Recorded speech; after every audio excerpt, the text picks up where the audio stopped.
सोलापूर शहरात झालेल्या अतिवृष्टीनंतर सीना नदीत हजारो मासे मृतावस्थेत आढळल्यानं पर्यावरण आणि नागरिकांच्या आरोग्याबाबत गंभीर चिंता निर्माण झाली आहे। प्राथमिक माहितीनुसार ड्रेनेज मार्गे आलेले केमिकलयुक्त सांडपाणी डोणगाव ओढ्याच्या माध्यमातून सीना नदीत मिसळल्यानं पाण्यातील ऑक्सिजनचे प्रमाण घटले आणि मोठ्या प्रमाणात मासे मृत्युमुखी पडले असल्याची शक्यता व्यक्त केली जात आहे।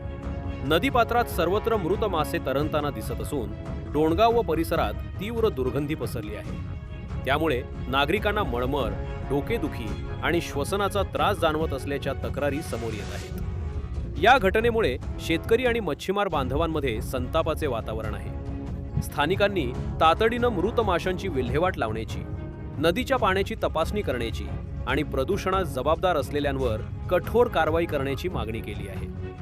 दरवर्षी पावसाळ्यात अशी परिस्थिती निर्माण होत असल्याचा आरोपही नागरिकांनी केला आहे। आता प्रदूषण नियंत्रण मंडळ आणि संबंधित प्रशासन या प्रकरणाची चौकशी करून कायमस्वरूपी उपाययोजना करणार का, याकडे सर्वांचे लक्ष लागले आहे।